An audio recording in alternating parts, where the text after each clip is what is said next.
আসসালামু আলাইকুম রহমতুল্লাহ। আমি অ্যাডভোকেট এস এন মোহাম্মদ, সিরাতুল মুস্তাকিম ল স্কুল থেকে সবাইকে অভিনন্দন ও শুভেচ্ছা। আজকে আমরা নিয়মিত অধ্যায়ের অংশ হিসেবে ফৌজদারি কার্যবিধি 1898 এর আলোচনা অব্যাহত রাখব এবং এর নিয়মিত পাঠ হিসেবে আমরা এর আগের ক্লাসে সেকশন 9 পর্যন্ত পড়েছিলাম। এখন আমি সেকশন 10 থেকে আলোচনা শুরু করব। এই আইন পাঠের পূর্বে আমি কিছু কথা আপনাদের সামনে উপস্থাপন করছি। এই আইনে আলোচনা বা আইন স্কুলের অধ্যাপনা এটা নিয়মিত চলমান থাকবে, এটা আমাদের নিয়মিত পাঠ্যসূচি হিসেবে থাকবে। তার সাথে এই আইনটা আমার শিক্ষানবিশ আইনজীবী যারা আমার ছোট ভাই ব্রাদার আছেন তাদের জন্য তো অবশ্যই প্রযোজ্য, তার সাথে সব সাধারণ মানুষের জন্য এটা প্রযোজ্য। আইন যারা সবার প্রত্যেকের নৈতিক দায়িত্ব কর্তব্য সবার উপকারে আসতে পারে, সেই আঙ্গিকে আমি আইনের বিভিন্ন দিক নিয়ে আলোচনা করব। দেওয়ানি, ফৌজদারি এবং আমরা যে প্রতিদিন ব্যক্তিগতভাবে যে ইনকাম ট্যাক্স দিয়ে থাকি ট্যাক্স সম্পর্কে আলোচনা করা হবে। জমি সংক্রান্ত সকল খুঁটিনাটি তথ্য আমরা আলোচনা করব। আর ন্যাশনাল ইন্টারন্যাশনাল ল সম্পর্কে আমরা আলোচনা অব্যাহত রাখব। তো আমার আলোচনার মূল প্রাণ কেন্দ্রবিন্দু হচ্ছে আইন আমাদের জানা দরকার। অ্যাজ এ সিটিজেন, আমি নাগরিক হিসেবে একজন সুনাগরিক হিসেবে আমার দেশের রাষ্ট্রীয় আইন জানাটা আমার জন্য খুবই দরকার, প্রয়োজন। এবং আমার আইন জানার পাশাপাশি আমার কি অধিকার আছে, কি দায়িত্ব কর্তব্য আছে, সেটাও আমার জন্য খুবই জরুরি। এই আলোচনার প্রেক্ষিতে আমার আলোচনা শেষে যদি আপনাদের কোনো কমেন্টস বা কোনো জিজ্ঞাসা জানা কিছু থাকে, অবশ্যই আমার কমেন্টসে আপনারা লিখে রাখবেন। আমি যথাযথ চেষ্টা করব তার উত্তর দেওয়ার চেষ্টা করব। আর আপনাদের দ্বারা যদি এই আলোচনা উপকার হয়ে থাকে, অবশ্যই এটা শেয়ার অ্যান্ড ফলো করে রাখবেন। শেয়ার দিবেন এবং ফলো দিবেন যদি আপনাদের উপকার হয়ে থাকে। আমার উদ্দেশ্য হচ্ছে যারা আইন পেশায় নিজেকে নিয়োজিত করতে চান, যারা আইন জগতে এসে নিজেকে ভালো একজন আইনজীবী হিসেবে তৈরি করতে চান, তাদের সহযোগিতার জন্য আমার এই প্রচেষ্টা, আমার এই ছোট প্রয়াস আমি অব্যাহত রাখব। বিশেষ তাদের জন্য খুবই প্রযোজ্য যারা আপনারা ভবিষ্যতে ভালো একজন আইনজীবী হতে চান। তাদের উৎসাহ উদ্দীপনার জন্য আমি আমার চর্চাকে অব্যাহত রাখতে চাচ্ছি। তো আপনাদের কোনো প্রশ্ন বা জিজ্ঞাসা থাকলে অবশ্যই কমেন্টস করবেন, কমেন্টসে লিখে রাখবেন। আমি আমার আলোচনা শুরু করতে চাই। তার আগে আমাদের কুমিল্লা আইনজীবী সমিতির একজন আইনজীবী যিনি ইন্তেকাল করেছেন এবং তিনি খুবই ইয়াং ছিলেন। বর্তমানের যে গরম, এই গরমের আধিক্যের কারণে আল্লাহ তাআলা সমস্ত হায়াত মতের মালিক, আমাদেরকে তারপর চেষ্টা করতে হবে সুস্থ থাকার জন্য। এই গরমের আধিক্যের কারণে, প্রচন্ড গরমের কারণে উনি আমাদের কর্মব্যস্ততার মধ্যেই কোর্টেই উনি ইন্তেকাল করেন। আমি সেই সম্মানিত আইনজীবী ভাইয়ের রুহের মাগফিরাত কামনা করছি এবং তার পরিবারের প্রতি আমি সান্ত্বনা জানাচ্ছি। তো সেই কারণেই আমার পরামর্শ থাকবে আমি একজন যেমন আইনজীবী হিসেবে কাজ করতেছি, তেমনি আমি একজন কারাতেকা। আমি কারাতেকে ভালোবাসি, মার্শাল আর্টকে ভালোবাসি। আমার ওস্তাদ, তার কাছ থেকে আমি আমার মার্শাল আর্টের প্রথম চর্চা শুরু হয়। আমি খেলাধুলাকে পছন্দ করি। এই গরমের মধ্যে, গরম বা শীত যাই হোক, যে কোনো সিজনই আসুক, নিজের শরীরকে সুস্থ রাখা খুবই দরকার, খুবই প্রয়োজন, খুব জরুরি। আপনার শরীর যখন সুস্থ থাকবে তখন আপনি যে কোনো কাজ আপনি নিজেকে নিয়োগ করতে পারবেন, যে কোনো কাজ আপনি মনোনিবেশ করতে পারবেন। আপনি যদি অসুস্থ হয়ে যান বা আপনি শারীরিকভাবে যদি অসুস্থ হয়ে পড়েন, তাহলে আপনি কোনো কাজ আপনি ভালোভাবে করতে পারবেন না। তো সেই প্রেক্ষিতেই আমরা বিভিন্ন রোগে আক্রান্ত হয়ে যাচ্ছি, বা আমরা যে ধরনের বর্তমান জমানায় বা বর্তমান এই যুগে এসে যেই ধরনের খাবার নিচ্ছি, সবগুলো খাবারেই বিভিন্ন ধরনের ভেজাল মিশ্রিত থাকে। প্রত্যেকটা ভেজাল মিশ্রিত খাবার আমরা গ্রহণ করার কারণে বিভিন্ন রোগে আক্রান্ত হচ্ছে। তো এই রোগ থেকে বাঁচার জন্য আমাদেরকে শারীরিক পরিশ্রম, ঘাম ঝরানো খুবই জরুরি। এর জন্য আপনি প্রতিনিয়ত আধা ঘন্টা হোক, ঘন্টাখানেক হোক, নিজের শরীরের যত্ন নেবেন। কারণ হচ্ছে আপনি যদি সুস্থ না থাকেন, তা আপনি যে কষ্ট পরিশ্রম করতেছেন, এই কষ্ট পরিশ্রমগুলো মানে সবগুলো মানে হয়ে যাবে, ব্যর্থ হয়ে যাবে। কারণ আপনার পরিশ্রম, আপনার কষ্ট যদি আপনি নিজেই যদি সুস্থ না থাকতে, কষ্ট কার জন্য করছেন? আমি সারা জীবন কষ্ট পরিশ্রম করে গেলাম, আমি সারা বছর আমি আয় রোজগার করে গেলাম আমার পরিবারের জন্য, কিন্তু দেখা যাবে যে পরিশ্রমের শেষ মুহূর্তে এসে আমি নিজেকে টিকিয়ে রাখতে পারলাম না। তো এই অর্থ সম্পদ সব পড়ে থাকবে, তখন আমি এটা কিন্তু ভোগ করতে পারবো না, বা আমার ভোগ করার সুযোগ থাকবে না। এই জন্য আমি যতদিনই বেঁচে থাকি আল্লাহর কাছে এই ফরিয়াদ করবো যে আমি যতদিন আল্লাহ আমাকে বাঁচিয়ে রাখেন, ততদিন যেন আমি সুস্থতার সাথে থাকতে পারি, সুস্থতার সাথে আল্লাহ বন্দিগি করতে পারি, নামাজ কালাম যেন পড়তে পারি, ঠিক মতো নামাজ আদায় করতে পারি, এবং কামাই রোজগারে বেশি বেশি বরকত পাই। এটা দোয়াটা আমার জন্য খুবই জরুরি, বেশি দোয়া করতে হবে। নামাজ কালাম পড়ে দোয়া করতে পারলে আল্লাহ যেন আমাকে যতদিন হায়াতের জিন্দিগি বাঁচিয়ে রাখছেন, ততদিন সুস্থতার সাথে রাখেন, সুস্থতার সাথে যেন আল্লাহর ইবাদত বন্দিগি বেশি বেশি করতে পারি।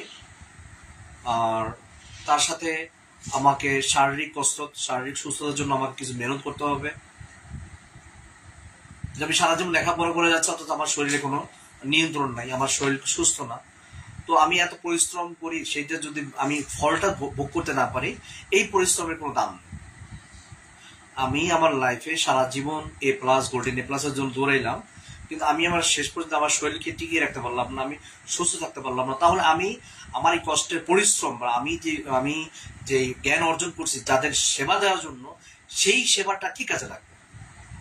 আমি নিজেই যদি নিজেকে সেবা দিতে না পারি, আমি নিজেই যদি নিজেকে সুস্থ রাখতে না পারি, তাহলে আমার সারা জীবনের পরিশ্রম, সারা জীবন যে আমি নলেজ ইনক্রিজ করলাম, যে জ্ঞান আমি আহরণ করলাম, যে জ্ঞান অর্জন করলাম, এই জ্ঞানটা আমি যদি দেশের জন্য কাজে লাগাইতে না পারি, আমি যদি আমার ভাইদের জন্য যদি সেবা দিতে না পারি, আমি যে মানুষের সেবায় যদি নিজেকে যদি নিয়োজিত করতে না পারি, তাহলে আমার এই জ্ঞান অর্জন আমার কি কাজে আসবে? এই জন্য আপনাকে আগে সুস্থ থাকতে, আপনি সুস্থ থাকলেই না আপনি আরেকজনকে সুস্থ রাখতে পারবেন, আরেকজনকে সুস্থতা পরামর্শ দিতে পারবেন, আরেকজনকে আপনি সহযোগিতা করতে পারবেন। এই জন্য এটা সুস্থতা খুবই জরুরি। এই জন্য প্রথমে আমি স্মরণ করতেছি আমার এই মার্শাল আর্টের পিছনে আমার কারাতেকা বা আমি উশু প্র্যাকটিস করেছি। আমার উশু প্র্যাকটিসের পিছনে আমি 2008 সাল থেকে কারাতে অঙ্গনে আমি নিজেকে প্রশিক্ষণ অবস্থায় আছি, এখনো প্রশিক্ষণ নিচ্ছি। প্রথমে আমি উশু নিয়ে প্র্যাকটিস করি ডায়মন্ড মার্শাল আর্ট একাডেমির অধীনে। আমি কারাতে প্রশিক্ষণ করি কুমিল্লা 1 বছর। সেখানে আমার সেন্সি দিলু সেন্সি, দেলোয়ার সেন্সি এবং ডান্নু সেন্সি, তাদের হাতে আমি উশু প্র্যাকটিস করি। এরপরে পরিচয় হয় ওমর ফারুক, যিনি কুমিল্লার কৃতি সন্তান এবং জাতীয় স্বর্ণপদক প্রাপ্ত, নিমসার কারাতে একাডেমিতে। ওনার হাতে আমি আবার নতুন করে কারাতে অঙ্গনে ফাইটার কারাতে প্রশিক্ষণ শুরু করি। তার সাথে সাথে আমার ধারাবাহিকতায় আমার শিহান গ্র্যান্ডমাস্টার আনিসুর রহমান নয়ন, ওনার কাছে আমি প্রশিক্ষণ নেই এবং বাংলাদেশ ফাইটার কারাতে থেকে ব্ল্যাক বেল্ট অর্জন করি। দেন আমি কারাতে অঙ্গনে আসার পরে সিতুরি কারাতে স্টাইলের উপর প্র্যাকটিস করি, যেখানে এই সূচনা শুরু হয় কুমিল্লার সেন্সি মোখলেসুর রহমান আবু সেন্সির কাছ থেকে আমি প্রশিক্ষণ শুরু করি। তার সাথে নাজমুল সেন্সিও ছিলেন, তারও প্রেরণা ছিল। এর ডেভেলপমেন্ট এবং উন্নয়নের ক্ষেত্রে আমার সেন্সি মোহাম্মদ লোকমান হোসেন, যিনি আনসারের একজন প্রশিক্ষক, তার কাছে আমার এই সিতুরি কারাতে প্রশিক্ষণটা আমার সম্পূর্ণ হয়। এবং এর সাথে জড়িয়ে আছেন আমার আবুল কালাম আজাদ সেন্সি। আবুল কালাম আজাদ সেন্সির কাছে আমি সিতুরিয়াতে ব্ল্যাক বেল্ট অর্জন করি এবং তারই ধারাবাহিকতা আমি প্রশিক্ষণরত অবস্থায় আছি। তার সাথে আমি যাকে না স্মরণ করলেই আমার জন্য অনেক বড় ভুল হয়ে যাবে, গ্র্যান্ড মাস্টার আমার শিপু দিলদার হাসান দিলু, যিনার হাতে আমি অরেঞ্জ বেল্ট পর্যন্ত ডায়মন্ড মার্শাল আর্ট একাডেমিতে আমি ভবিনাম বা কারাতে উশু প্র্যাকটিস করি। তো আমার বাংলাদেশে যে সকল গ্র্যান্ড মাস্টার শিয়ান আনিসুর রহমান নয়ন, শিপু দিলদার হাসান দিলু, আবুল কালাম আজাদ সেন্সি, মোহাম্মদ লোকমান সেন্সি, মোহাম্মদ ওমর ফারুক, যারা আমার এই মার্শাল আর্টের জগতে তৈরিতে সহযোগিতা করেছেন, আমি বিভিন্ন ন্যাশনাল পর্যায়ে এবং জেলা পর্যায়ে কারাতে খেলা অংশগ্রহণ করি এবং সম্মানের সাথে খেলাগুলোতে আমি সফলতা অর্জন করি। তাদের সবার কাছে আমি কৃতজ্ঞ। তাদের কাছ থেকে আমি আমার জীবনের যেই একটা অন্যতম ক্যারিয়ার, অন্যতম একটি যোগ্যতা অর্জন করতে পেরেছি এবং আমি চেষ্টা করব মৃত্যু পর্যন্ত মার্শাল আর্টের সাথে জড়িত থাকার জন্য এবং কারাতে অঙ্গনে নিজেকে জড়িয়ে রাখার জন্য। যাদের দোয়া আমার সাথে আছে, গ্র্যান্ড মাস্টার ওস্তাদ জাহাঙ্গীর আলম সেন্সি এবং আমার সেন্সি ওস্তাদ মাসুম পারভেজ রুবেল, তাদের দোয়া আমার সাথে আছে। ইনশাআল্লাহ আমি কারাতে অঙ্গনে আমি নিজেকে জড়িয়ে রাখবো, প্র্যাকটিস করতে থাকবো। এই যে কথাগুলো বললাম, এই কথাগুলো বলার উদ্দেশ্য হচ্ছে আজ আমি যেখানে অবস্থান করতেছি, আমার লাইফে শুরু থেকে শেষ পর্যন্ত আমি লেখাপড়ার সাথে জড়িয়েছিলাম। আমি লেখাপড়া বন্ধ করিনি, আমি চাকরি করি। চাকরির পাশাপাশি আমি লেখাপড়াকে চালিয়ে গিয়েছিলাম।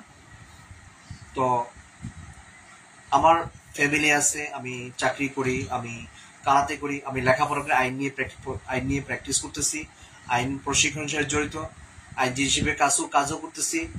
এই যে এত কিছু করতেছি, এত স্ট্রাগল করে যাচ্ছে, এগুলো সবকিছু ব্যাকগ্রাউন্ডে আমার সুস্থতা অনেক বড় একটা জিনিস। আমি যে সুস্থ না থাকতাম এগুলো আমি করতে পারতাম না।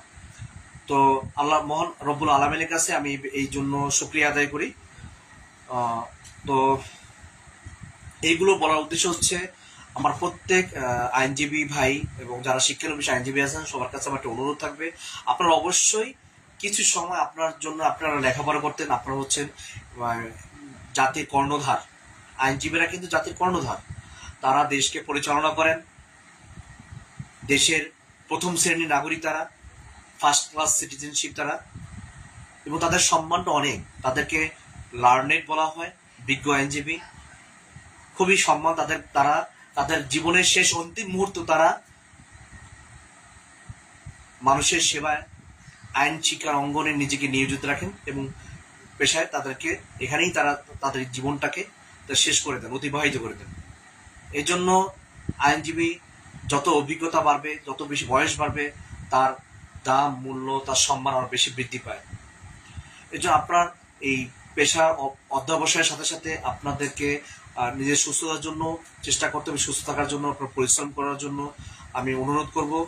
শিক্ষানবিশ আইনজীবী বা যারা আমার প্রফেশনাল অনারিয়াম বিজ্ঞ আইনজীবী আছেন, সিনিয়র আছেন, তাদেরকে অনুরোধ করবো আপনারা নিজেদেরকে শরীরকে সুস্থ রাখার চেষ্টা করবেন। অন্তত আধা ঘন্টা বা ঘন্টাখানিক শারীরিক পরিশ্রম, কায়িক পরিশ্রম করবেন।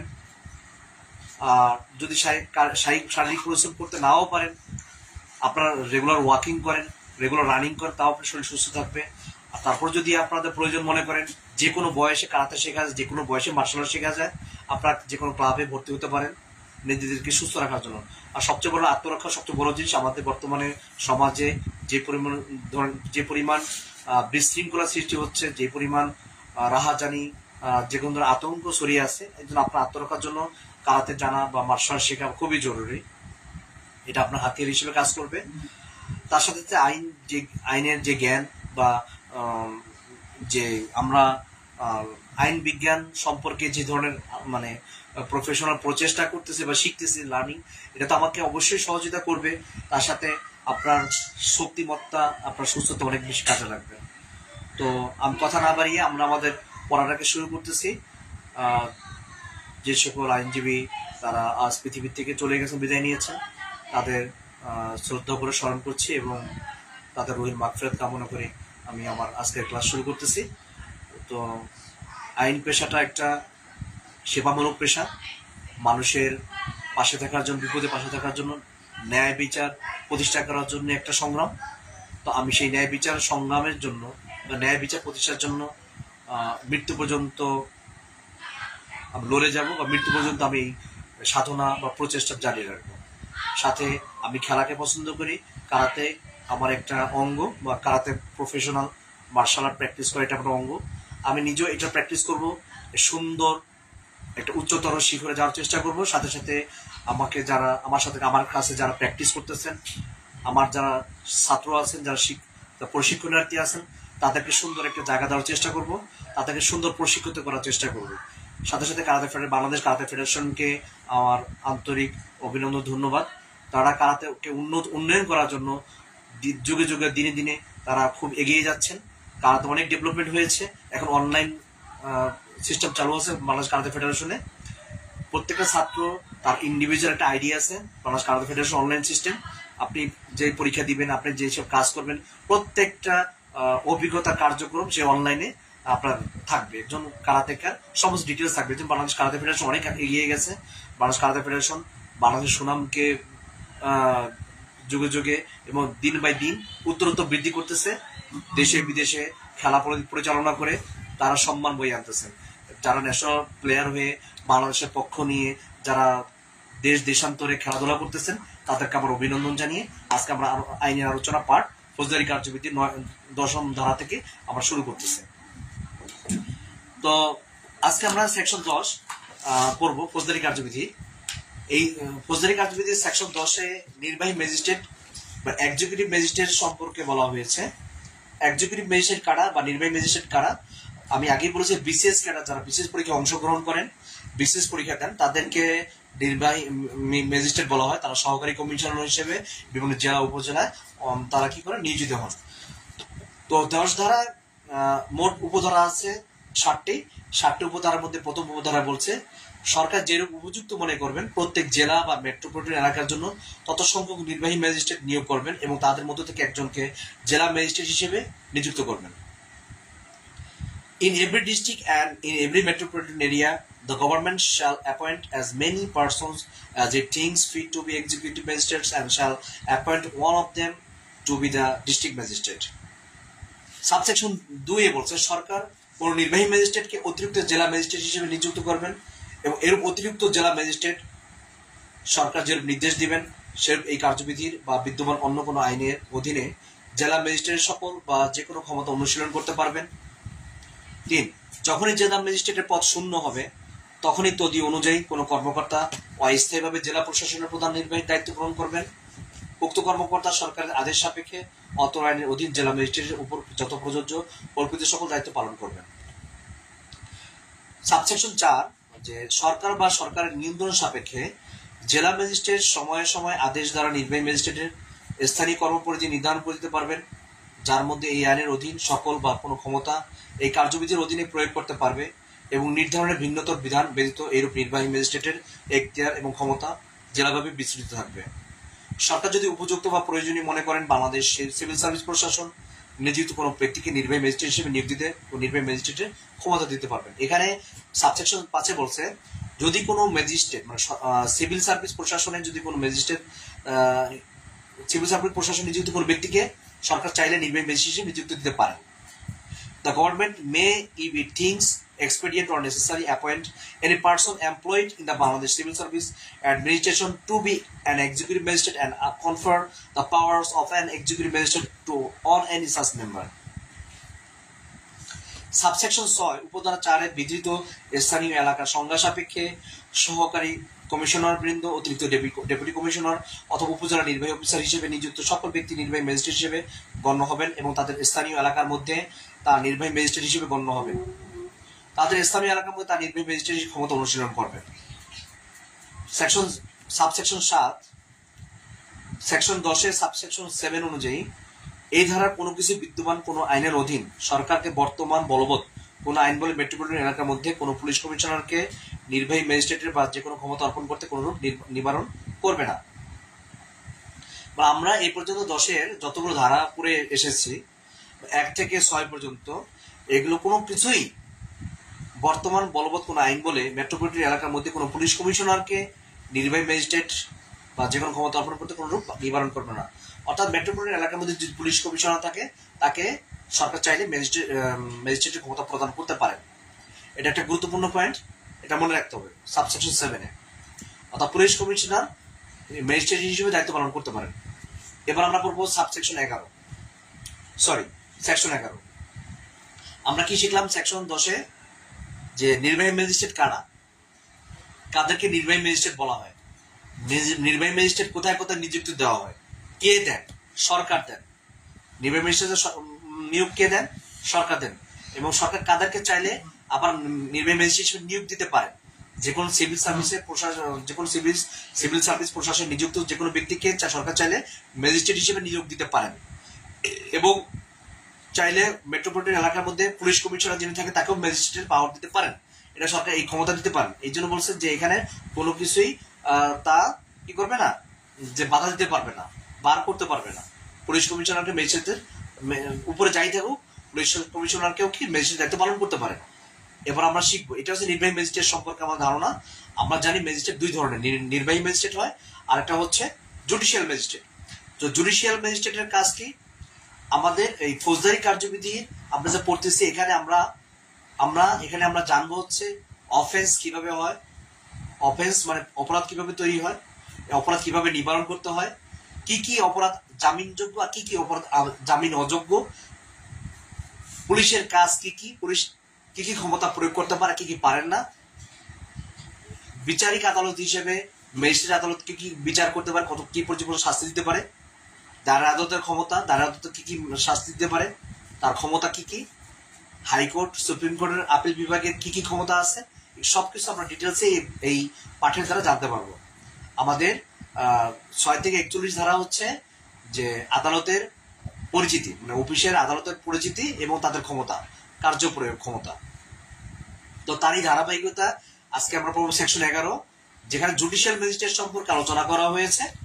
জুডিশিয়াল ম্যাজিস্ট্রেট কারা, আমরা আগেই বলছি বিজিএস পরীক্ষা যারা বিজিএসসি পরীক্ষা যারা দেন, বাংলাদেশ জুডিশিয়াল সার্ভিস কমিশন যারা পরীক্ষা দেন, তাদের মধ্যে থেকে জুডিশিয়াল ম্যাজিস্ট্রেট নিয়োগ দেওয়া হয়।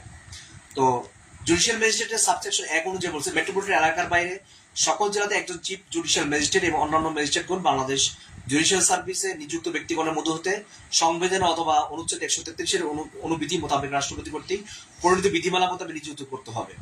In every district outside a metropolitan area, the chief judicial magistrates, additional chief judicial magistrates, and other judicial magistrates shall be appointed from the person employed in the Bangladesh Judicial Service in accordance with the rules framed by the President under the provision to Article 133 of the Constitution. আমরা একটু আগে জেনে এসেছিলাম যে সংবিধানে 133 অনুচ্ছেদ অনুযায়ী, তো 33 অনুযায়ী সরকার জুডিশিয়াল সার্ভিস ম্যাজিস্ট্রেটদেরকে নিয়োগ দিয়ে থাকেন, জুডিশিয়াল ম্যাজিস্ট্রেটদেরকে নিয়োগ দিয়ে থাকেন। তো সেই হিসেবে সাবসেকশন 2, অতিরিক্ত চিফ জুডিশিয়াল ম্যাজিস্ট্রেট সরকার নির্দেশ অনুসারে অত্র কার্যবিধি বা বর্তমানে বলবৎ অন্য কোনো আইন অনুসারে চিফ জুডিশিয়াল ম্যাজিস্ট্রেটের সকল বা যে কোনো ক্ষমতা প্রাপ্ত হবে। জুডিশিয়াল ম্যাজিস্ট্রেটদেরকে মানে তাদেরকে নিয়োগ দেওয়ার সাথে সাথে তাদের কার্যপরিধিকে মানে ভাগ করে দেওয়ার জন্য অতিরিক্ত জুডিশিয়াল ম্যাজিস্ট্রেটকে নিয়োগ দেওয়া হয়। সাবসেকশন 2 ক বলতেছে সরকার গেজেট বিজ্ঞপ্তির মাধ্যমে সাধারণ বা বিশেষ আদেশ দ্বারা বিশেষ আদেশ বা বিজ্ঞপ্তির মাধ্যমে কোন কোন স্থানের চিফ জুডিশিয়াল ম্যাজিস্ট্রেট, অতিরিক্ত চিফ জুডিশিয়াল ম্যাজিস্ট্রেট, অন্যান্য ম্যাজিস্ট্রেট আদালত বসিবে। অর্থাৎ সরকার চাইলে বিজ্ঞপ্তির মাধ্যমে, গেজেটের মাধ্যমে বিভিন্ন জুডিশিয়াল ম্যাজিস্ট্রেট, অতিরিক্ত চিফ জুডিশিয়াল ম্যাজিস্ট্রেট বা অন্যান্য ম্যাজিস্ট্রেট আদালত বসিবে। এটা যে কোনো জায়গায় ম্যাজিস্ট্রেট আদালত স্থাপন করতে পারে সরকার গেজেটের মাধ্যমে। সাবসেকশন 3, সরকার বা হাইকোর্ট বিভাগের সাথে পরামর্শ করবে জারিকৃত সাধারণ বা বিশেষ আদেশ সাপেক্ষে চিফ জুডিশিয়াল ম্যাজিস্ট্রেট সময় সময় জুডিশিয়াল ম্যাজিস্ট্রেটগণ অত্র আইনের অধীন সকল বা যে কোনো ক্ষমতা প্রয়োগ করবেন, তাহার স্থানীয় এলাকা নির্ধারণ করে দিবেন এবং এরূপ বিধানের ব্যত্যয় ছাড়া এরূপ প্রত্যেক ম্যাজিস্ট্রেটের এখতিয়ার বা ক্ষমতা জেলাব্যাপী বিস্তৃত হতে পারবে। এখন জেলা ম্যাজিস্ট্রেটের ক্ষমতা হচ্ছে জেলাব্যাপী, তিনি এটা প্রয়োগ করতে পারেন। সাবসেকশন 4 বলছে এই ধারাতে যাই কিছু থাকুক না কেন সরকার হাইকোর্ট বিভাগের সাথে পরামর্শ করবে। এখানে ভালো কিছু কথা বলছে, জুডিশিয়াল ম্যাজিস্ট্রেট ক্ষমতা অনেক অনেক বড়, তারা জেলাব্যাপী কাজ করতে পারে, কিন্তু সরকার চাইলে সরকার নিজে স্বয়ং অথবা হাইকোর্টের সাথে পরামর্শ ক্রমে সাধারণ আদেশ দ্বারা বা বিশেষ স্পেশাল অর্ডার দ্বারা চিফ জুডিশিয়াল ম্যাজিস্ট্রেট বা সময় সময় জুডিশিয়াল ম্যাজিস্ট্রেটগণ অত্র আইনের অধীন সকল বা যে কোনো ক্ষমতা প্রয়োগ করবেন। এটা চাইলে জুডিশিয়াল ম্যাজিস্ট্রেটদেরকে মানে সরকার চাইলে স্পেশাল অর্ডার দিতে পারেন, স্পেশাল ক্ষমতা দিতে পারেন এবং তাদেরকে যে কোনো এলাকায় বিচার করার ক্ষমতা দিতে পারেন। এটার মূল কথা। সময় জুডিশিয়াল ম্যাজিস্ট্রেট তাদের আইনে যে কোনো ক্ষমতা প্রয়োগ করবেন, তার স্থানীয় এলাকা নির্ধারণ করে দিবেন।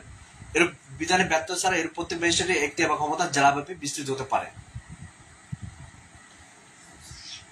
অতদরকার যাই থাকুন সরকার হাইকোর্ট বিভাগের সাথে পরামর্শ করে নির্ধারিত সময়ের জন্য যে কোনো নির্বাহী ম্যাজিস্ট্রেট জুডিশিয়াল ম্যাজিস্ট্রেট কার্যক্রম সম্পাদনের জন্য আদেশ দিতে পারবেন।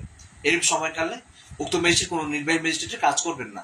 এখানে একটা গুরুত্বপূর্ণ উপধারা আছে, এটা খুবই জরুরি জুডিশিয়াল ম্যাজিস্ট্রেটের ক্ষেত্রে। আমরা নির্বাহী ম্যাজিস্ট্রেটের ক্ষমতা জেনেই আসছি সেকশন 10-এ।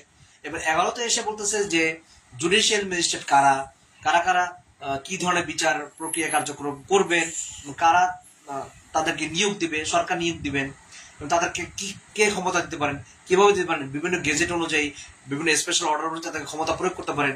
কিন্তু সেকশন 4-এ এসে বলতেছে যে সরকার চাইলে নির্বাহী ম্যাজিস্ট্রেটদেরকেও জুডিশিয়াল ম্যাজিস্ট্রেট দায়িত্ব দিতে পারেন, কিন্তু তখন ওই জুডিশিয়াল ম্যাজিস্ট্রেট যখন দায়িত্বপ্রাপ্ত হবেন তখন নির্বাহী ম্যাজিস্ট্রেট দায়িত্ব পালন করবেন না। এটা একটা গুরুত্বপূর্ণ পয়েন্ট, এটা আমাদের মনে রাখা খুব জরুরি বা উচিত।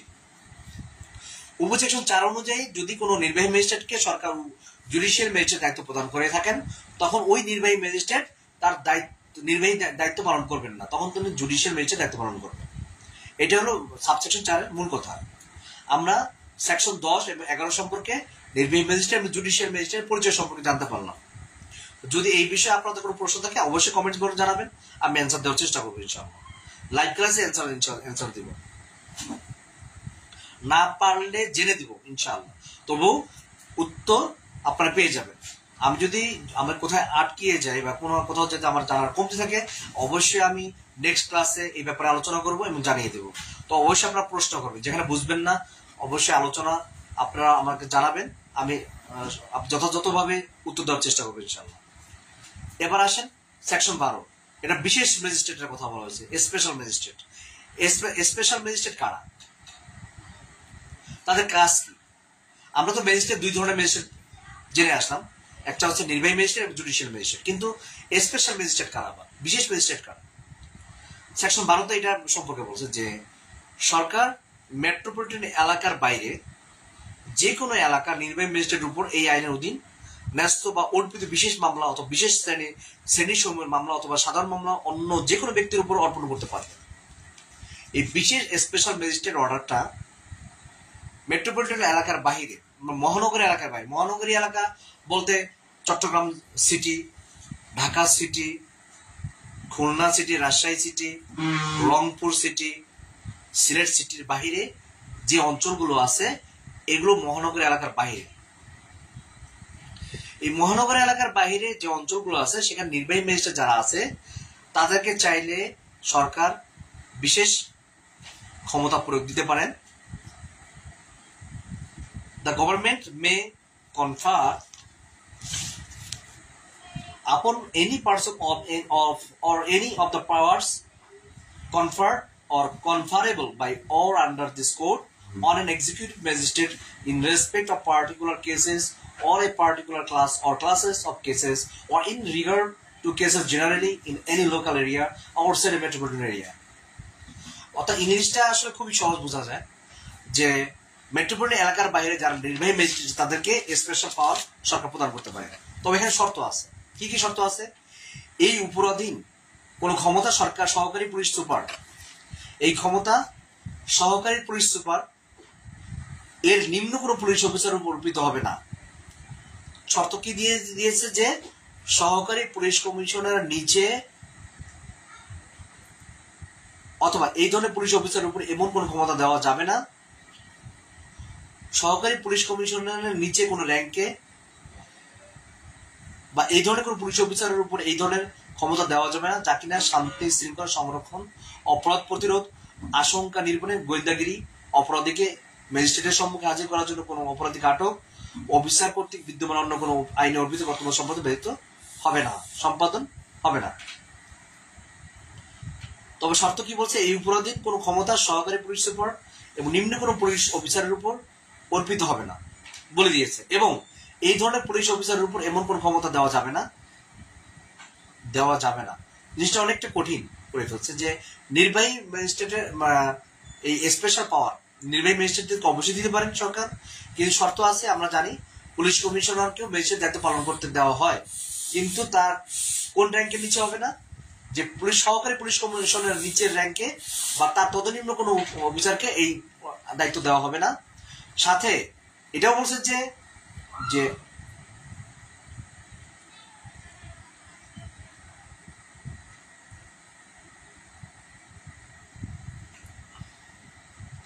আশঙ্কা নিরূপণে গোয়েন্দাগিরি, অপরাধীকে ম্যাজিস্ট্রেটের সঙ্গে হাজির করার জন্য কোন অপরাধীকে আটক বা অফিসার কর্তৃক বিদ্যমান অন্য কোনো আইনে অর্পিত কর্তব্য সম্পাদন ব্যতীত হবে না। আমরা ইংরেজিটা পড়ি আর সহজ হয়ে যাবে। provided that no power shall be conferred the subsection on any police officer below the grade of an assistant superintendent of police, and no power shall be conferred no such police officer except so far as may be necessary for preserving the peace, preventing crime, and detecting, apprehending, and detaining offenders in order to bring the offender before a magistrate and for the performance by the officer of any other duties imposed upon him by a law for the time being in force. Subsection 2 এ কি বলছে, উপধারা 1 এর অধীন যে ব্যক্তিবর্গের উপর ক্ষমতা অর্পিত হবে, আমরা একে কি বলছে, যা তা কার উপরে অর্পিত হবে, তার বিশেষ নির্বাহী ম্যাজিস্ট্রেট হিসেবে অর্পিত হবে। সরকার কর্তৃক সাধারণ বা বিশেষ নির্দেশনা বা আদেশ তার নির্দেশ সময়ের জন্য তার নিযুক্ত হবে। সাবসেকশন 3, সরকার মেট্রোপলিটন এলাকার বাইরে হাইকোর্ট বিভাগের সাথে পরামর্শক্রমে অত্র আইন দ্বারা কোনো প্রথম শ্রেণী, দ্বিতীয় শ্রেণী বা তৃতীয় শ্রেণী জুডিশিয়াল ম্যাজিস্ট্রেটের উপর অর্পিত বা অর্পণযোগ্য কোনো বিশেষ মামলা বা বিশেষ শ্রেণী বা শ্রেণীসমেত মামলা বা সাধারণ যে কোনো মামলা ম্যাজিস্ট্রেট অর্পণ করতে পারবে। সরকার মেট্রোপলিটন এলাকার বাইরে, মহানগরী এলাকার বাইরে হাইকোর্ট বিভাগের সাথে পরামর্শ করবে এই আইন দ্বারা কোনো প্রথম শ্রেণী ম্যাজিস্ট্রেট, দ্বিতীয় শ্রেণী ম্যাজিস্ট্রেট বা তৃতীয় শ্রেণী জুডিশিয়াল ম্যাজিস্ট্রেটের উপর অর্পিত বা অর্পণযোগ্য কোনো বিশেষ মামলা, বিশেষ শ্রেণী বা শ্রেণীসমেত মামলা বা সাধারণ মামলা যে কোনো ম্যাজিস্ট্রেট উপর অর্পণ করতে পারবে। উপধারা 3 এর অধীনে যেসব ম্যাজিস্ট্রেট এর উপর এরূপ ক্ষমতা অর্পিত হবে তারা বিশেষ বা স্পেশাল ম্যাজিস্ট্রেট হিসেবে অভিহিত হবেন এবং সরকার হাইকোর্ট বিভাগের সাথে পরামর্শক্রমে সাধারণ বা বিশেষ নির্দেশনা বা আদেশ দ্বারা নির্ধারিত মেয়াদের জন্য নিযুক্ত হবে। সাবসেকশন 5, সরকার হাইকোর্ট বিভাগের সাথে পরামর্শক্রমে মেট্রোপলিটন এলাকার মধ্যে বিশেষ মামলাসমূহ বা কোনো বিশেষ মামলা বা শ্রেণীসমূহের মামলাসমূহ যা সাধারণ মামলাসমূহ যা কিনা অত্র আইনের বিধান মোতাবেক তা যে কোনো মেট্রোপলিটন ম্যাজিস্ট্রেটের উপর অর্পণ করতে পারবেন। সাবসেকশন 6, উপধারা 5 এর অধীন যেসব ব্যক্তিদের এরূপ ক্ষমতা অর্পিত হবে তারা বিশেষ মেট্রোপলিটন ম্যাজিস্ট্রেট হিসেবে অভিহিত হবে এবং সরকার হাইকোর্ট বিভাগের সাথে পরামর্শক্রমে সাধারণ বা বিশেষ আদেশ দ্বারা নির্ধারিত মেয়াদের জন্য নিযুক্ত হবে।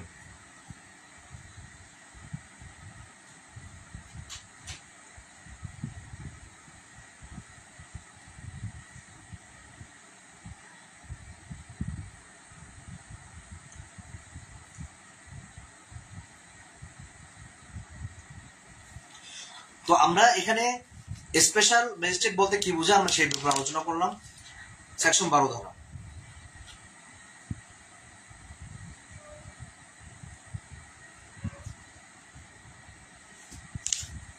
তো আমরা এবার তার কন্টিনিউ পড়া হিসেবে সামনে এগিয়ে যাব। এখানে 10, 11, 12 পর্যন্ত ধারা আছে, 13, 13 ক 14 ধারা বাতিল হয়ে গেছে। আমরা 15 ধারা পড়ব। ম্যাজিস্ট্রেটগণের বেঞ্চ। যখন কোনো মামলা মোকদ্দমা পরিচালিত হয়, যদি কোনো কনফিউশন থাকে বা তার কোনো মানে তাকে আর স্পষ্ট করার জন্য, কোনো মোকদ্দমাকে স্পষ্ট করার জন্য ম্যাজিস্ট্রেটগণের বেঞ্চ তৈরি হয়। এই ম্যাজিস্ট্রেটের বেঞ্চ তৈরি হয়, সরকার 2 বা ততোধিক সংখ্যক ম্যাজিস্ট্রেটকে মহানগরী এলাকার বাইরে বেঞ্চ হিসেবে একত্রে বসার নির্দেশ দিতে পারেন। কোনো যদি ম্যাজিস্ট্রেটের বেঞ্চ হয় সেক্ষেত্রে 2 বা ততোধিক ম্যাজিস্ট্রেট সহ একটা বেঞ্চ তৈরি হতে পারে। সেকশন 15 বলে দিয়েছে ম্যাজিস্ট্রেটের বেঞ্চ। তো এই আদেশ দ্বারা এই বেঞ্চের উপরে এই কার্যবিধি অনুসারে প্রথম, দ্বিতীয় অথবা তৃতীয় শ্রেণী ম্যাজিস্ট্রেটকে অর্পিত বা অপযোগ ক্ষমতা রাস্তা করতে পারবেন এবং সরকার যেরূপ উপযুক্ত মনে করেন সেরূপ সকল মামলায় অথবা সেই সকল শ্রেণীর মামলায় এবং সেই স্থানীয় এলাকায় উক্ত ক্ষমতা প্রয়োগের নির্দেশ দিতে পারবেন।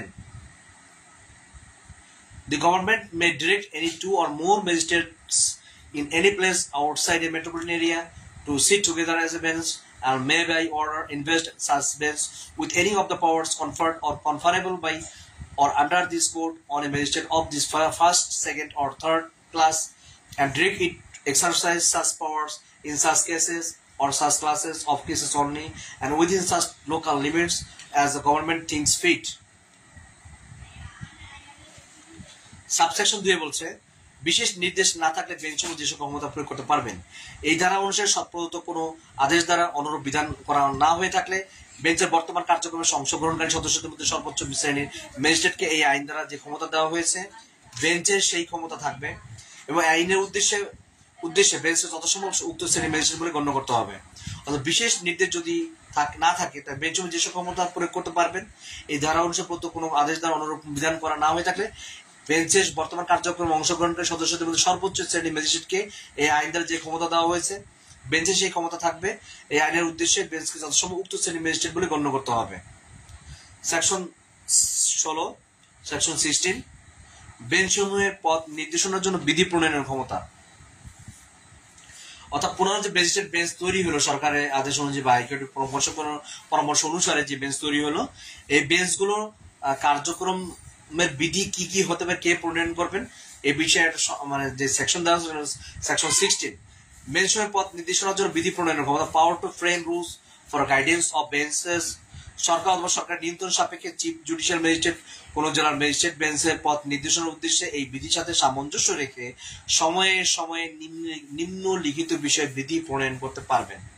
The government May or subject to the control of the government the chief judicial magistrate may from time to time make rules consistent with the code for the guidance of magistrate benches of in any district respecting of following subjects. ক বিচার্য মামলার শ্রেণী, কি ধরনের বিচার্য করবেন। খ বৈঠকের সময় স্থান।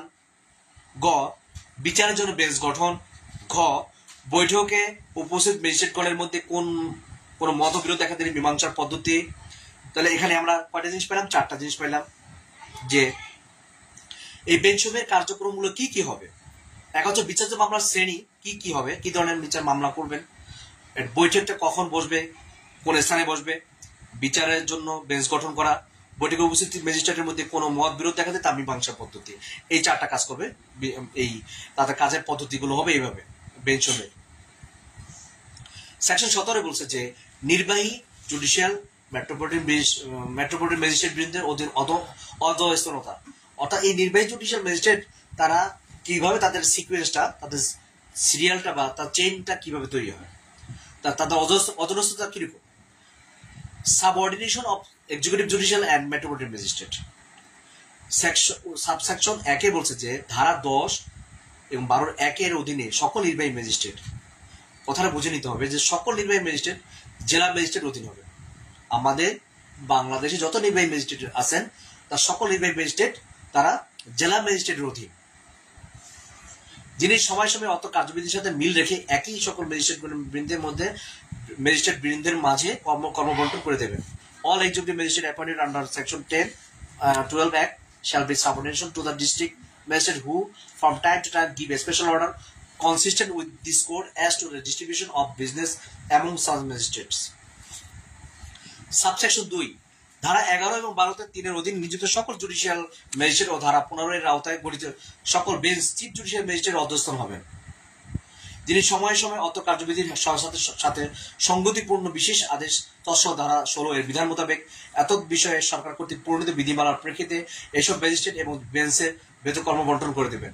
All judicial magistrates appointed under section ধারা 11 ও 12 অধীনে নিযুক্ত সকল জুডিশিয়াল ম্যাজিস্ট্রেটদের ধারা 15 এর আওতায় গঠিত সকল বেঞ্চ চিফ জুডিশিয়াল ম্যাজিস্ট্রেট অধস্তন হবেন, অর্থাৎ সকল judicial magistrate chief judicial magistrate অধস্তন বা তাদের অধীনে হবেন, যিনি সময় সময় অত কার্যবিধি সংগতিপূর্ণ বিশেষ আদেশ তৎসহ ধারা 16 এর বিধান মোতাবেক এতদ বিষয়ে সরকার কর্তৃক প্রণীত বিধিমালা প্রেক্ষিতে এসব ম্যাজিস্ট্রেট এবং বেঞ্চের ভেতর কর্মবন্টন করে দিবেন। All judicial magistrates appointed under section 11 and 12(3) and all benches constituted under section 15 shall be subordination to the chief judicial magistrate, who may from time to time give special orders consistent with this code and rules made by government under section 16 as to the distribution of business among magistrates and benches. Subsection 3 অনুযায়ী ধারা 12(5) এর অধীন নিযুক্ত সকল metropolitan magistrate তৎসহ অতিরিক্ত প্রধান metropolitan magistrate, বিশেষ metropolitan magistrate ধারা 19 এর অধীন গঠিত সকল বেঞ্চের মেট্রোপলিটন ম্যাজিস্ট্রেট অধীনস্থ হবেন, মেট্রোপলিটন ম্যাজিস্ট্রেটের অধীনস্থ হবেন, যিনি সময়ে এই কার্যবিধির সাথে সংগতিপূর্ণভাবে বিদেশ আদেশ তৎসহ 16 এর বিধান মোতাবেক এতদ বিশেষ সকল সরকার কর্তৃক প্রণীত বিধিমালার প্রেক্ষিতে এইসব ম্যাজিস্ট্রেট বেঞ্চের ভিতরে কর্মবন্টন করে দিবেন। All metropolitan magistrates, including additional chief metropolitan magistrate and special metropolitan magistrate appointed under section 12(5) and benches constituted under section 19 shall be subordinate to the chief metropolitan magistrate, who may from time to time give special orders consistent with this code and rules made by the government under section 16 as to the distribution of business among such magistrates and benches. Subsection 4 সকল judicial magistrate তৎসহ chief judicial magistrate বৃন্দ, দায়রা জজ এবং সকল metropolitan magistrate তৎসহ chief metropolitan magistrate metropolitan দায়রা জজের অধীনস্থ হবেন। All judicial magistrate, including the chief judicial magistrate, shall be subordinate to the session judge, and all metropolitan magistrate, include the chief metropolitan magistrate, shall be subordinate to the metropolitan magistrate session judge. সকল judicial magistrate তৎসহ chief judicial magistrate বৃন্দ, দায়রা জজ, এখানে subsection 4 বলে দিচ্ছেন যে সকল জুডিশিয়াল ম্যাজিস্ট্রেট তৎসহ চিফ জুডিশিয়াল ম্যাজিস্ট্রেট সহ দায়রা জজ বৃন্দের অধীনস্থ, সকল মেট্রোপলিটন ম্যাজিস্ট্রেট তৎসহ চিফ মেট্রোপলিটন ম্যাজিস্ট্রেট মেট্রোপলিটন দায়রা জজের অধস্তন হবেন, সেকশন 4 বলে দিয়েছে। অর্থাৎ আমরা তো ম্যাজিস্ট্রেট আদালতে যাওয়া আসা বা পরিচিতি আছে, যা জেলাওয়ারি জুডিশিয়াল ম্যাজিস্ট্রেট আছেন, সকল জুডিশিয়াল ম্যাজিস্ট্রেট দায়রা জজের অধীনস্থ, আর সকল metropolitan magistrate chief metropolitan magistrate সহ তারা মেট্রোপলিটন সেশন জাজের অধস্তন হবেন।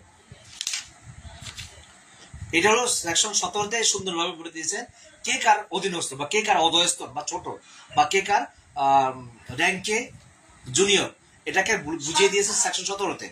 এবার সেকশন 17 ক বলছে যুগ্ম দায়রা জজ বৃন্দের অধীনস্থতা, মানে যুগ্ম দায়রা জজ কারা, যাদেরকে আমরা বলি সহকারী দায়রা জজ। এই সহকারী দায়রা জজই হচ্ছে যুগ্ম দায়রা জজ বা সেশন জয়েন্ট জাজ, জয়েন্ট সেশন জাজ বলা তাদেরকে। সাবসেকশন 17 ক বলতেছে সাবসেকশন 1 সকল যুগ্ম দায়রা জজের অধীনস্থ হবেন, যারা আদালতে তারা এখতিয়ার প্রয়োগ করে থাকবেন এবং দায়রা জজ সময়ে সময়ে এইসব যুগ্ম দায়রা জজদের মাঝে কর্মবন্টন নিমিত্ত এই কার্যবিধির সাথে সংগতিপূর্ণ বিধিমালা প্রণয়ন বা বিশেষ আদেশ দিতে পারবেন। All joint session judges shall be subordinate to the session judge in whose court they exercise jurisdiction, and the session judge may from time to time make rules or give special orders consistent with this code and this distribution of business among such joint session judges. Subsection 2 বলছে দায়রা জজ অনিবার্য কারণবশত অনুপস্থিতি বা কাজ করতে অক্ষম হলে কোন অতিরিক্ত বা যুগ্ম দায়রা জজ দ্বারা কোনো জরুরি আবেদনপত্রের মীমাংসার ব্যবস্থা করতে পারবে এবং এরূপ জজের এই ধরনের কোনো আবেদনপত্র সম্পর্কে ব্যবস্থা গ্রহণের এখতিয়ার থাকবে। The session judge may also, when the himself is unavoidably absent or incapable of acting, make provision for the disposal of any urgent application by an additional or joint session judge, and such judge shall have jurisdiction to deal with any such application. দায়রা জজ অনিবার্য কারণবশত যদি অনুপস্থিত থাকেন, এটা 17 ক subsection 2 বলেছে, দায়রা জজ যদি কোনো কারণে অনুপস্থিত থাকেন বা কাজ করতে অক্ষম হন, তার অতিরিক্ত বা যুগ্ম দায়রা জজ কি করবেন, তার কার্যগুলো সমাপ্ত করবেন বা কার্যগুলো দায়িত্বভার গ্রহণ করবেন। এই ধরনের অবস্থা সম্পর্কে ব্যবস্থা গ্রহণের এখতিয়ার থাকবে। তাহলে এখতিয়ার, এই যে আমরা দায়রা জজ বা অতিরিক্ত দায়রা জজের পাওয়ার, তাদের অনুপস্থিতিতে কে গ্রহণ করবে, এটার অথরিটি কি, এই 17 ক সেকশন 17 ক সাবসেকশন 2 এই কথাটা বলে দিয়েছে। সেকশন 17 ক সাবসেকশন 2 এ এই অতিরিক্ত দায়রা জজ এবং যুগ্ম দায়রা জজ এই ক্ষমতা প্রদান করে থাকে যে কখনো যদি দায়রা জজ অনুপস্থিত থাকেন কোন জেলায়, তার অনুপস্থিতিতে অতিরিক্ত দায়রা জজ বা যুগ্ম দায়রা জজ কি করবে, দায়িত্ব পালন করবেন। আমরা এবার এগিয়ে যাব নেক্সট সেকশন। আজকে আমরা সময়টা অনেক লম্বা বা দীর্ঘায়িত হচ্ছে, তো আমরা আজকে আমরা অধ্যায় মানে লেসন বা পার্ট 2 দ্বিতীয় পার্ট শেষ করব, অর্থাৎ আমরা 27 ধারা পর্যন্ত বলবো। আগামীকালকে ইনশাআল্লাহ আল্লাহ যদি আমাদেরকে বাঁচিয়ে রাখে, আবার নেক্সট সেকশন 28 ধারা থেকে শুরু হবে, 28 থেকে 41। তো আমরা আজকে 27 ধারা পর্যন্ত শেষ করার চেষ্টা করব।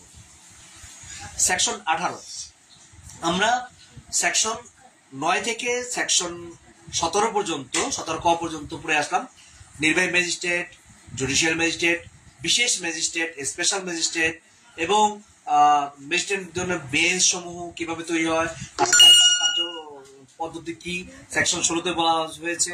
সেকশন 17 বলছে যে দায়রা জজ বৃন্দ বা ম্যাজিস্ট্রেট বৃন্দগণ, নির্বাহী ম্যাজিস্ট্রেটগুলো কার অধস্তন, এবং 17 ধারা বলেছে যে যদি দায়রা জজ অনুপস্থিত থাকেন বা কোনো কারণে উনি অসুস্থ হয়ে পড়েন বা কোনো কারণে না থাকেন, অনুপস্থিত থাকেন, তার দায়িত্ব কে পালন করবে, সহকারী দায়রা জজ বা যুগ্ম দায়রা জজ পালন করবেন।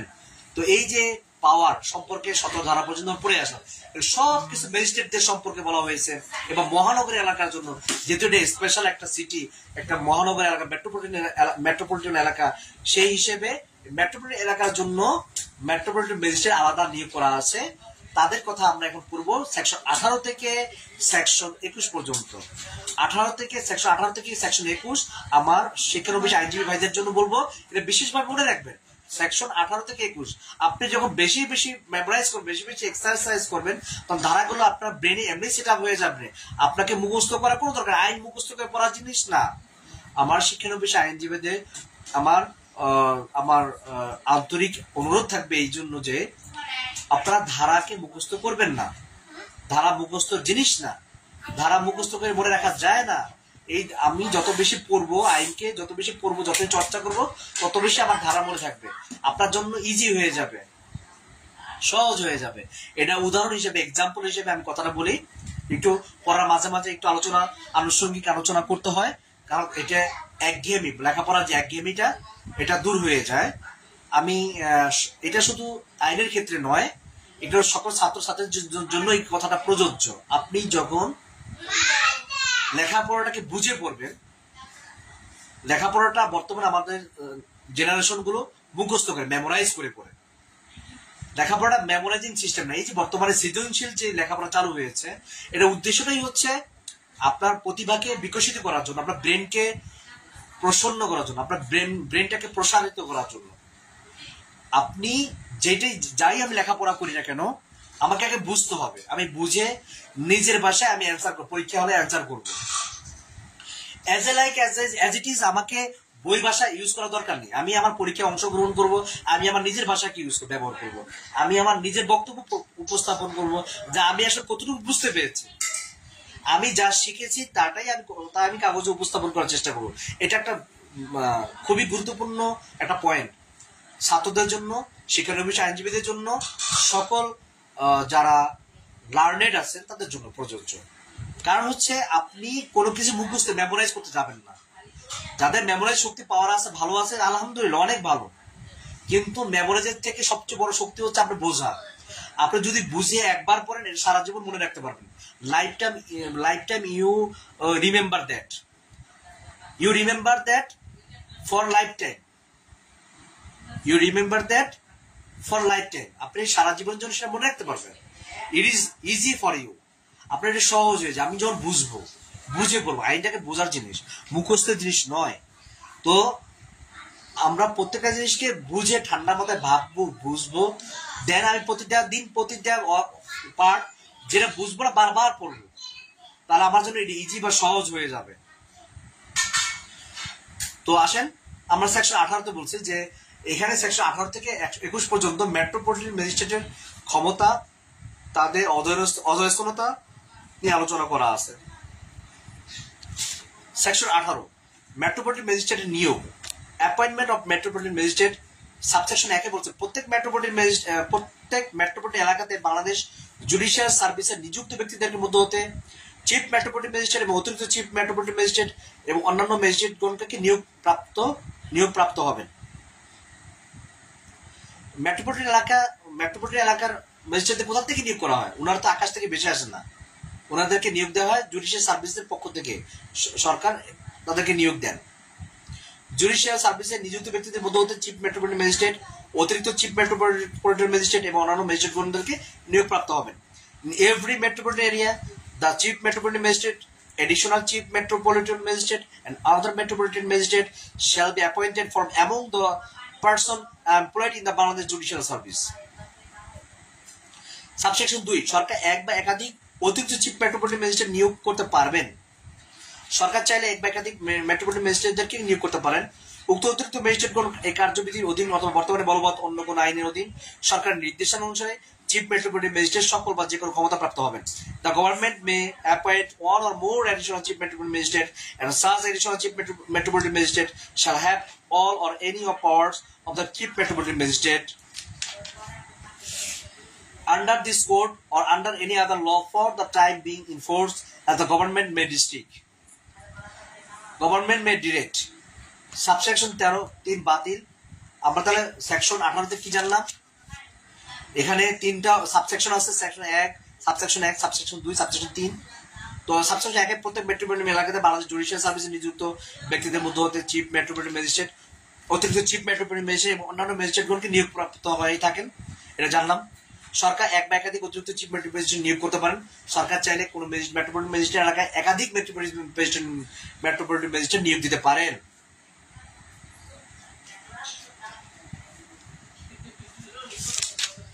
সাবসেকশন এবার আমাদের 3 বাতিল হয়ে গেছে। আমরা পরবর্তী সেকশন হচ্ছে 19। এই সেকশন 19-এ বেঞ্চ সমূহ, মেট্রোপলিটন ম্যাজিস্ট্রেটের বেঞ্চ সমূহের কথা উল্লেখ করা। আচ্ছা, আমি এখান থেকে একটু রিমাইন্ড করি হচ্ছে আমরা বেঞ্চ সম্পর্কে কোথায় আলোচনা করেছিলাম?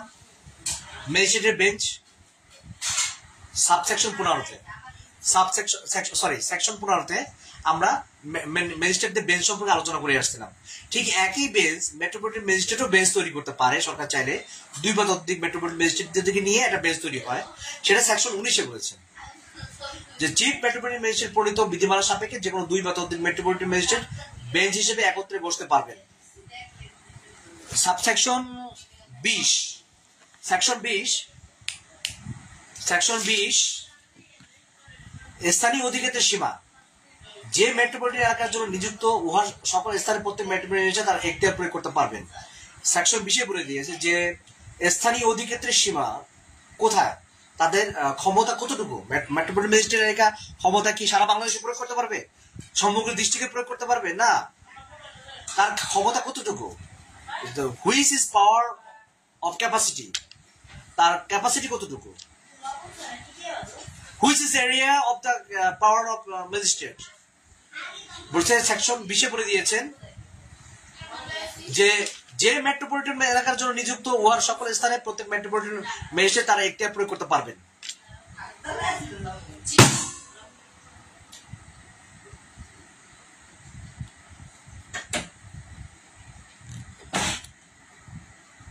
সেকশন 20-এ বলে দিয়েছে যে স্থানীয় অধিক্ষেত্রের সীমা, যে মেট্রোপলিটন এলাকার জন্য নিযুক্ত সকল স্থানে প্রত্যেক মেট্রোপলিটন ম্যাজিস্ট্রেট তার এখতিয়ার প্রয়োগ করতে পারবেন।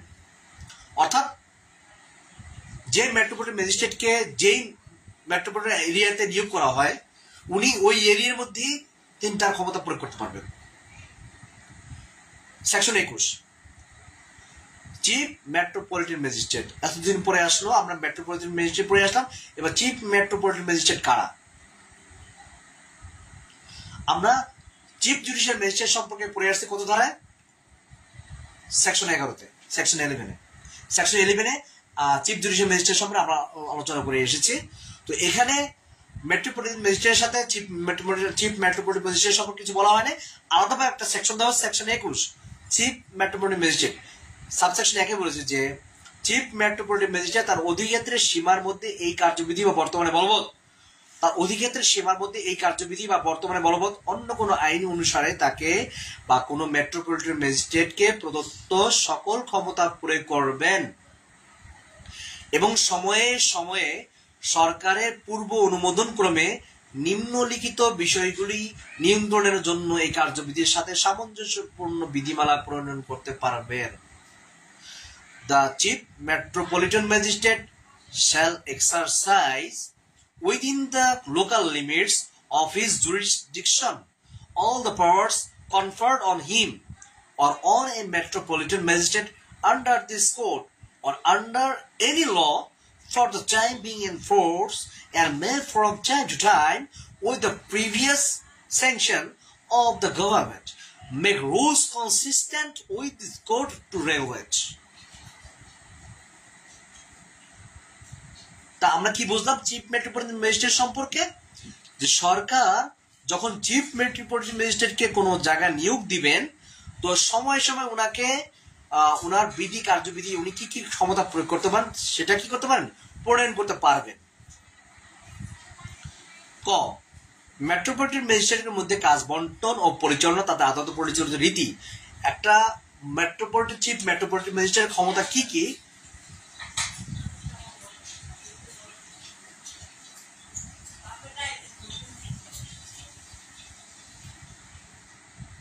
একজন চিফ মেট্রোপলিটন ম্যাজিস্ট্রেটের ক্ষমতা কি কি? তিনি মেট্রোপলিটন ম্যাজিস্ট্রেট এরিয়ার মধ্যে সকল মেট্রোপলিটন ম্যাজিস্ট্রেটদের ক্ষমতা নিয়ন্ত্রণ, ক্ষমতা প্রদান করতে পারেন, তাদের কার্যবিধি প্রণয়ন করে দিতে পারেন, মেট্রোপলিটন ম্যাজিস্ট্রেট বেস গঠন করতে পারেন, এরূপ বেঞ্চে বসিবার সময় স্থান নির্ধারণ করতে পারেন, মেট্রোপলিটন ম্যাজিস্ট্রেটগণের অধিবেশন চলাকালে তাদের মধ্যে অভিমতের পার্থক্য তার নিষ্পত্তি পদ্ধতি দিতে পারেন, এমন অন্য কোনো বিষয় বা যার সম্পর্কে একজন জেলা ম্যাজিস্ট্রেট তার অধস্তন ম্যাজিস্ট্রেটের উপর নিয়ন্ত্রণ আরোপ করতে পারেন, এমন অন্য কোনো বিষয় যার সম্পর্কে একজন জেলা ম্যাজিস্ট্রেট তার অধস্তন ম্যাজিস্ট্রেটের উপর নিয়ন্ত্রণ আরোপ করতে পারেন। The conduct and distribution of business and the practice in the courts of metropolitan magistrates.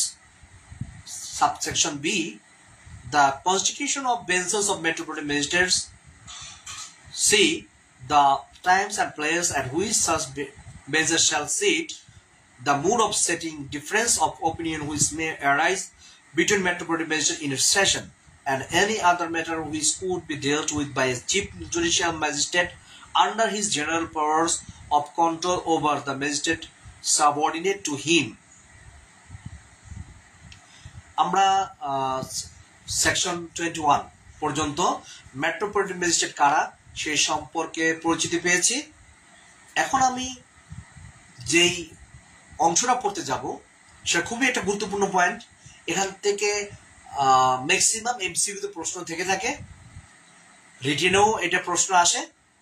তো আমি জানবো যে কি জিনিস। সেকশন 22 মফস্বলের জন্য জাস্টিস অফ দ্য পিস নির্ধারণ। মফস্বলের জন্য জাস্টিস অফ দ্য পিস নির্ধারণ আমরা এটা জানি, লিগ্যাল এইড অফিসার থাকে প্রত্যেকটা এলাকায়, লিগ্যাল এইড অফিসার থাকে, তো উনি জাস্টিস অফ দ্য পিস। সরকারি গেজেটে প্রজ্ঞাপনের দ্বারা বাংলাদেশের বাসিন্দা মানে বাংলাদেশের সিটিজেন হতে হবে, কোনো বিদেশি রাষ্ট্রের নাগরিক না, কোনো ফরেন কান্ট্রির সিটিজেন হবে না, এর যে কোনো উপযুক্ত ব্যক্তিকে প্রজ্ঞাপনে উল্লিখিত কোনো স্থানীয় এলাকার মধ্যে বা এলাকার জন্য জাস্টিস অফ দ্য পিস হিসেবে নিয়োগ করতে পারবেন। অর্থাৎ আমরা লিগ্যাল এইড অফিসার নিয়োগ করে থাকে সরকার, উনি জাস্টিস অফ দ্য পিস হিসেবে দায়িত্ব পালন করেন। The government may by notification in the official gazette appoint such persons resident within Bangladesh and not being the subject of any foreign state as it thinks fit to be justice of the peace within and for the local area mentioned in such notification. The section 22 হচ্ছে মফস্বলের জন্য peace of the justice of the peace. মফস্বলের জন্য justice of the piece কারা কারা নিয়োগ হতে পারে, কে নিয়োগ দেন? সরকার নিয়োগ দেন। এখন আসেন সেকশন 25। তাহলে সেকশন 22 এবং 25 বলে রাখা আমাদের জন্য খুবই জরুরি। মফস্বলের যে জাস্টিস অফ দ্য পিস কারা আমরা জানলাম। সেকশন 25 জানবো পদাধিকার বলে, মানে পদের বলে, পদাধিকার বলে on the appointment, right of appointment, পদাধিকার বলে কারা জাস্টিস অফ দ্য সমগ্র বাংলাদেশের জাস্টিস অফ দ্য পিস হিসেবে নিয়োগ, জাস্টিস অফ পিস হিসেবে কাজ করতে পারেন। সেকশন 25টা অনেক বড় পাওয়ার, আদালতকে অনেক বড় পাওয়ার দিয়েছে সেকশন 25-এ। Ex officio justice of the peace, supreme কোর্টের বিচারপতিগণ, সুপ্রিম কোর্টের বিচারপতিগণ কথাটা বুঝে নেবেন, সুপ্রিম কোর্টের সকল বিচারপতি এবং দায়রা জজ, জেলা ম্যাজিস্ট্রেট, মেট্রোপলিটন ম্যাজিস্ট্রেটগণ, জেলা ম্যাজিস্ট্রেট, দায়রা জজ, মেট্রোপলিটন ম্যাজিস্ট্রেটগণ পদাধিকার বলে নিজ নিজ এলাকার জন্য জাস্টিস অফ দ্য পিস হন। সুপ্রিম কোর্টের বিচারপতিগণ পদাধিকার বলে সমগ্র বাংলাদেশের জাস্টিস অফ দ্য পিস, দায়রা জজ, জেলা ম্যাজিস্ট্রেট, মেট্রোপলিটন ম্যাজিস্ট্রেট পদাধিকার বলে নিজ নিজ এলাকার জন্য জাস্টিস অফ দ্য পিস হয়ে থাকেন। In virtue of their respective officers, the judge, the Supreme Court are justice of the peace as within and for the whole of the Bangladesh Session Judge, Chief Judicial Magistrate and Metropolitan Magistrate are justice of the peace within the respective jurisdiction.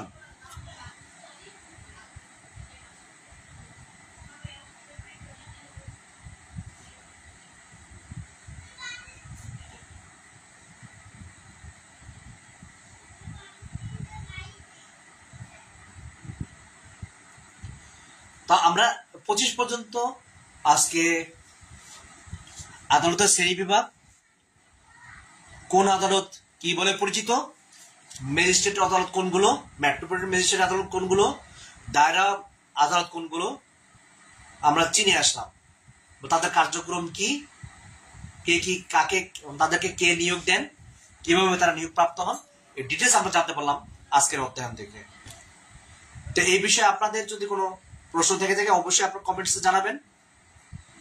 সাথে আমি আজ 27 পর্যন্ত section ধারা পড়ার কথা ছিল, তো সেখানে আমরা 26 এবং 27 ধারা এটা বাতিল হয়ে গিয়েছে।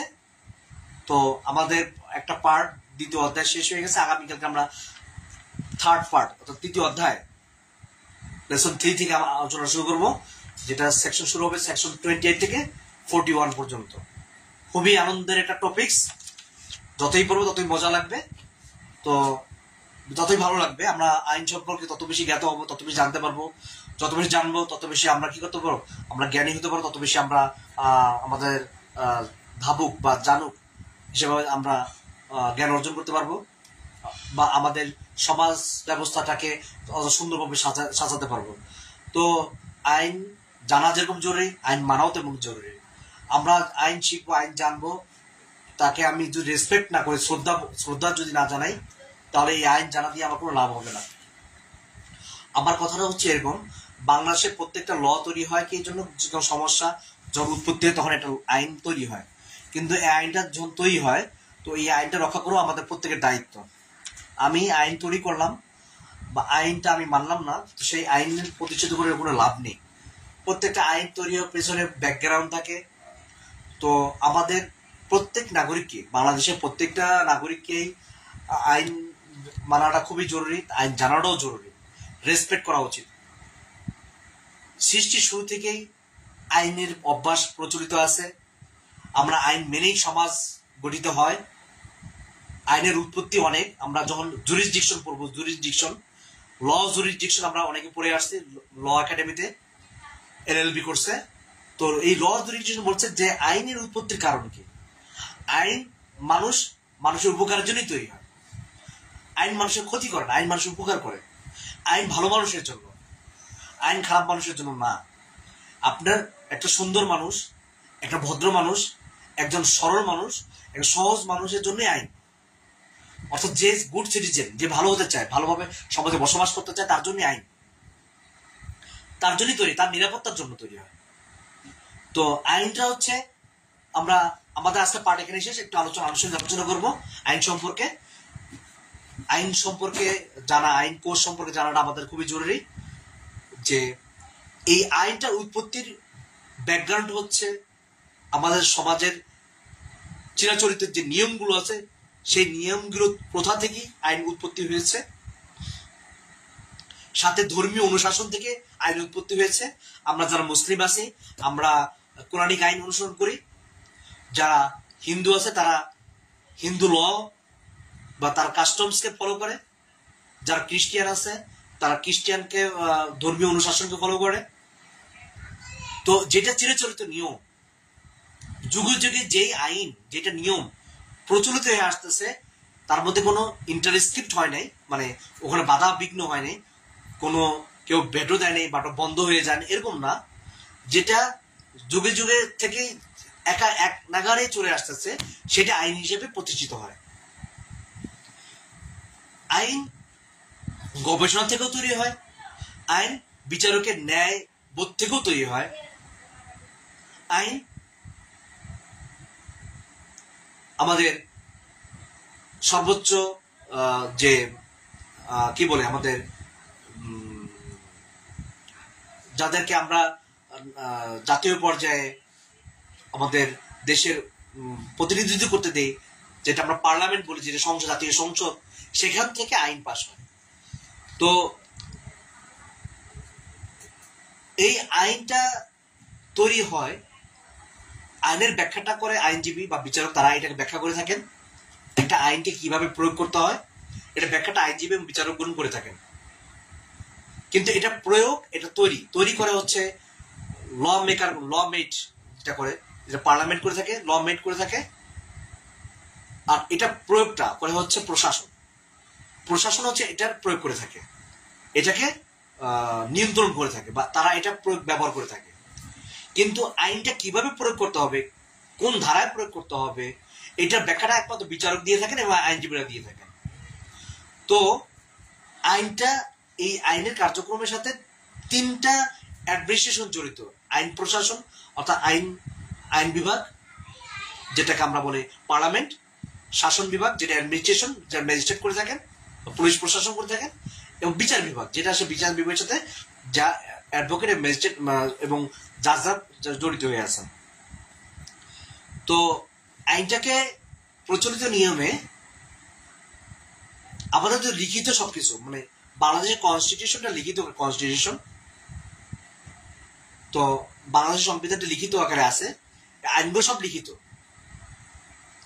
কিন্তু ওয়ার্ল্ডের মধ্যে বা বিশ্বের মধ্যে এমন কিছু রাষ্ট্র আছে, আপনি উদাহরণ এক্সাম্পল হিসেবে বলতে পারেন যুক্তরাজ্য, ইউনাইটেড কিংডম, ইউকে। এই যুক্তরাজ্যের মধ্যে তাদের কোনো সংবিধান লিখিত নেই, বা তারা যুগ যুগ ধরে আইনকে অনুশাসন করে আসতেছেন অলিখিতভাবে, কিন্তু তাদের সবই আছে, মানে তাদের আইন আছে, সবই আছে, কিন্তু তারা এতটাই সুপ্রিয়র, আইনের প্রতি এতটা সুপ্রিয়র, রেসপেক্টনেস তাদের মধ্যে আছে, তাদের কোনো লিখিত প্রকাশ করতে হয় না যে এইটাকে মানতেই বাধ্য, না মানলে তার জরিমানা হবে, জেল জরিমানা হবে, এরকম না। তারা প্রত্যেকটা আইনকে খুব সুন্দরভাবে মানে, অবজার্ভ করে। এই জন্য তারা কিন্তু অনেক ফাস্ট হয়ে গেছে, তারা ডেভেলপ করেছে।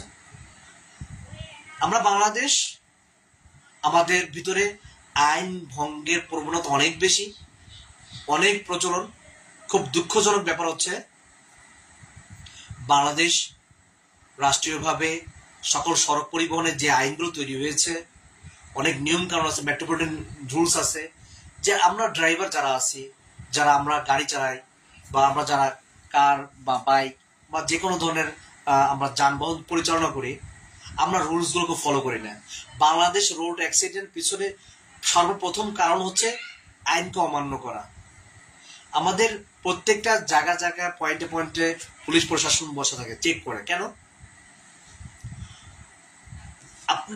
আপনি যদি আইন না মানেন, আপনাকে পুলিশ দিয়ে আইন মানানো যাবে না। আপনি যে আইন ভঙ্গ করেন, আপনার পিছনে কয়জন পুলিশ প্রশাসন নিয়োগ করবে? রাস্তা কতগুলো পুলিশ প্রশাসন নিয়োগ করা যায় বলেন? আপনি রাস্তাঘাটে রোডের মধ্যে আমরা যান চলাচল করি বা আমরা চলাফেরা করি, কতগুলো প্রশাসন দিয়ে কন্ট্রোল করা সম্ভব আপনি যদি নিজে থেকে আইন যদি না মানেন? আর সবচেয়ে বেশি আমাদের যে প্রবলেমটা হচ্ছে, আমাদের মধ্যে মাথার মধ্যে এই জিনিসটা ঢুকে গেছে যে রাস্তার মধ্যে বের হলে গাড়ি নিয়ে আমাকে ফার্স্ট আগে যেতে হবে, অর্থাৎ ওভার স্পিড, ওভার কাম করা। কোন গাড়িকে ওভারটেক করার প্রবণতা সবচেয়ে বেশি আমাদের কারণে রাস্তাঘাটে জ্যাম করে। আমরা যদি প্রত্যেকটা ট্রাফিক রুলস যদি নিয়ম মতো অনুযায়ী মানি, নিয়ম অনুযায়ী চলি, আইনকে মেনে চলি, রোড অ্যাক্সিডেন্ট অনেক কমে যাবে, অনেক কমে যাবে, অনেক কমে যাবে। আমাদের ম্যাক্সিমাম যে গাড়ি পরিচালনা যারা করে, তারা সুন্দরভাবে প্রশিক্ষণ নেয় না। তারা ওই সিনিয়র ড্রাইভারের কাছ থেকে ড্রাইভিং শিখে শিখে শিখে শিখে কাজ করে যায়, কিন্তু তাদের জ্ঞানের চর্চা নাই। তারা বেশি শিক্ষিত হয় না, তো অল্প শিক্ষিত থাকে। তারা সাইনগুলোগুলো, ট্রাফিক যে সাইনগুলোগুলো আছে তারা চিনে না, কোন সাইনগুলোকে কিভাবে গাড়ি চালাইতে হয়, কিভাবে রোড ক্রসিং করতে হয়, কখন থামাইতে হবে, কখন আমাকে স্লো চালাই যাবে, কখন আমি ফাস্ট চালাবো, কোন জায়গায় ফাস্ট চালানো যাবে, স্পিড কম, কোথাও হর্ন বাজানো যাবে, কোনো হর্ন বাজানো যাবে না। এই যে রুলস গুলো আছে, এগুলো আমরা ফলো করি না। যার কারণে আমাদের প্রত্যেকটা ট্রাফিক আমাদেরকে কি করে, মামলা দেয়, ট্রাফিক মামলা দেয়। কেন মামলা, ট্রাফিক কেন মামলা দিবে? আপনি আইন জানেন? আপনি আইন জানলে কেন আপনি আইন ভঙ্গ করতেছেন? কেন আপনার যেখানে হেলমেট ছাড়া গাড়ি চালানোর কথা, আপনি হেলমেট ছাড়া গাড়ি চালাচ্ছেন, তাহলে তার মামলা আপনাকে তো ট্রাফিক আইন আপনাকে তো অবশ্যই আপনার জরিমানা করবে। কারণ হেলমেট তো আপনার নিরাপত্তার জন্য দেওয়া হয়েছে, আপনি হেলমেট পরতেছেন না। আমার ভালো লাগার জন্য হেলমেট পরি না, আপনি ভালো লাগার জন্য আপনি হেলমেট কেন পরবেন? আপনি হেলমেট পরে আপনার নিরাপত্তার জন্য পরবেন। আপনি গাড়ি চালাচ্ছেন, আপনাকে দেখতে হবে কোথায় হাসপাতাল আছে, কোথায় বাজার আছে, আমি সেখানে চলো চালাবো, আমি কেন স্পিডে চালাবো? আপনাকে টাইমকে সেট করতে চাই। টাইম আমরা অ্যাক্সিডেন্ট করার পিছনে আরেকটা কারণ হচ্ছে আমরা টাইম সেট করি। আমার একটা জায়গায় অ্যাপয়েন্টমেন্ট আছে 8টা বাজে বা সকাল 10টা বাজে আমার অ্যাপয়েন্টমেন্ট। আমি জানি এই রোডে যেতে হলে জ্যাম থাকে বা রোড ক্রসিং এর সময় লাগে, আধা ঘন্টা লাগে। ঠিক আছে, আমি আধা ঘন্টা আগে বের হই না গাড়িটা নিয়ে, তারপর গাড়িটা আমি চালাইয়া যাই ওখানে। তাহলে আমার জন্য আমার অ্যাক্সিডেন্টটা কম হবে, আমার অ্যাক্সিডেন্টের প্রবণতা কমে যাবে, আমার ওভার স্পিড চালানোর প্রবণতা কমে যাবে। আমি আমার গাড়িটা চালাবো, নিয়ম মাফিক চালাবো। তো এইটাই আমি আসলে এই একটা এক্সাম্পল হিসেবে কথাটা বলতে চাচ্ছি যে হিউম্যান রাইটস, মানবাধিকার কর্মী যারা আছেন, তারা চেষ্টা করতেছেন রোড অ্যাক্সিডেন্টকে কিভাবে আরো কমানো যায়। প্রতিদিনই প্রতি মুহূর্তে রোড অ্যাক্সিডেন্ট আমার ভাই, আমার বোন, আমার সন্তানরা ইন্তেকাল করতেছে, মারা যাচ্ছেন। হ্যাঁ, তারা জীবন অনাকাঙ্ক্ষিত জীবন হারাইতেছে রাস্তার মাঝে, রোডের মাঝে। যেই পরিবারগুলো রাস্তার মাঝে জীবন হারাচ্ছেন, তারা অধিক ক্ষতিগ্রস্ত হচ্ছেন। তো এইটার এক্সাম্পল হিসেবে বলতে চাচ্ছি, এটা প্রতিটা ক্ষেত্রে, প্রতিটা জায়গায়, প্রত্যেকটা যে আইন তৈরি হয়েছে, এটা আপনার উপকারের জন্য করা হয়েছে, আপনার ক্ষতি করার জন্য না। আপনি যদি আইন মানেন, আপনি নিয়ম অনুযায়ী চলেন, আপনি যদি পলেইট থাকেন, আপনি যদি জেন্টেল ভাবে চলেন, দেখবেন আপনার সমস্যার সমাধান ইজি হইতে সমস্যার সমাধান হয়ে গেছে। যেখানে একেবারে অসম্ভব কিছু ব্যতিক্রম, এক্সেপশনাল বিষয় থাকে বা ব্যতিক্রম কিছু বিষয় থাকতে পারে, তো সেই ক্ষেত্রে সেটার হিসাব আলাদা। যেমন আমরা জানি ফায়ার যেই ভেহিকেল আছে, ফায়ার ভেহিকেল, তারপর মেডিকেল ভেহিকেল যে অ্যাম্বুলেন্স গুলো আছে, তারা জরুরি ক্ষেত্রে তারা রং ওয়েতে তারা গাড়ি নিয়ে যেতে পারে, এই অধিকার তাদেরকে দেওয়া হয়েছে। তারা এমার্জেন্সি দ্রুত চালায় যেতে পারে রোগীকে বাঁচানোর জন্য, এই অধিকার তাদেরকে দেওয়া হয়েছে। এটা রাইট তাদের। এটা এমার্জেন্সির ক্ষেত্রে বা বিভিন্ন ভিন্ন ক্ষেত্রে, ভিন্ন অবস্থার সৃষ্টির ক্ষেত্রে তার হিসাব আলাদা। কিন্তু আপনি সাধারণভাবে আপনার স্বাভাবিক জীবনযাপনের ক্ষেত্রে আপনি যে আইন মেনে চলেন, আপনি নিয়ম অনুযায়ী চলেন, তাহলে আপনার কোনো কষ্ট হবে না, আপনার কোনো সমস্যা হবে না, আপনি কোনো জায়গায় ফেস করবেন না। আপনি লিগাল ওয়েতে থাকলে আপনি আইন নিয়ে ফাইট করতে পারবেন, আপনি নিজের অধিকারের জন্য ফাইট করতে পারবেন। কোনো পুলিশ অফিসার আপনাকে জরিমানা করতে পারবে, পুলিশ অফিসার আপনার কাছে ঘুষ চাইতে পারবে না বা ঘুষ খাবে না আপনার কাছ থেকে। এক্সেপশনাল সবসময় every time is exceptional, all time. আপনি আপনাকে আগে নিজেকে বিচার করেন, আপনি আসলে রাইট ছিলেন কিনা, আপনি নিজেকে বিচার করেন আগে। আমরা বলি যে বিবেকের আদালত সবচেয়ে বড় আদালত, অবশ্যই বিবেকের আদালত সবচেয়ে বড় আদালত। আপনি আগে নিজেকে বিচার, আপনি নিজে লিগাল ছিলেন, আপনি নিজে আসলে আপনি আইনের অধীনে ছিলেন কিনা, বা আপনি নিজেই সঠিক কাজে ছিলেন কিনা, বা সঠিকভাবে ছিলেন কিনা।